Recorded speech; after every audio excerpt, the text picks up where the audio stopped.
নবীজি বলছেন, তোমরা হাঁটবে যখন রাস্তায় চলাফেরা করবে, তোমাদের উপরের দিকে দেখবে না যে তোমাদের উপরে কারা আছে, অলওয়েজ দেখবা তোমাদের নিচে কারা আছে, তোমাদের চেয়ে খারাপ কারা আছে।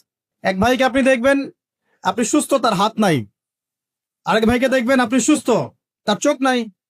এক ভাইয়ের পা প্যারালাইজড হয়ে গেছে, এক ভাইয়ের বডি প্যারালাইজড, একজন হার্টের রোগী, একজন ডায়াবেটিসের রোগী।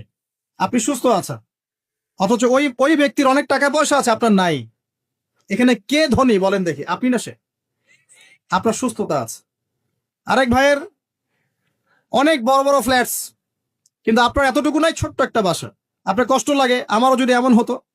ওই বাসায় গিয়ে দেখলেন যে ইন্টারনালি সে ব্যক্তি সুখে নাই, তার পরিবারে অশান্তি, তার পরিবারে হৃদ্যতা ভালোবাসার বন্ধন নাই। আপনার পরিবারে আছে।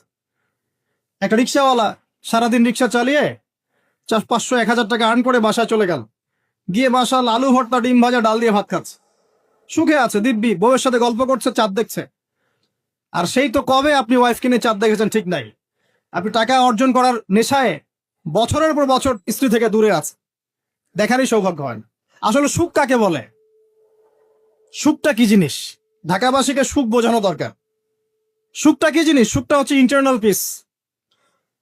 যখন আপনি বা আমি নিজেকেও বলছি, যখন আমরা আল্লাহকে পাবো, আল্লাহ পাকের ইবাদতের মধ্য দিয়ে, রাসূলের সুন্নতের মধ্য দিয়ে পারবো, যা আছে এতে শুকরিয়া আদায় করব, আপনার চেয়ে সুখী মানুষ দুনিয়াতে কেউ নাই, কেউ নাই দুনিয়া। কিন্তু বস্তুবাদিতা আপনাকে এই আকীদা আদর্শ থেকে সম্পূর্ণ ডিমোটিভেট করে দিবে।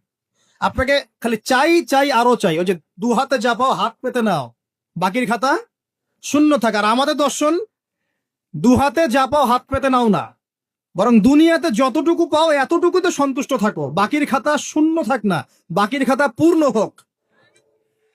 মানে পরকালটা বাকির খাতা না, পরকালের বাকির খাতাটা পূর্ণ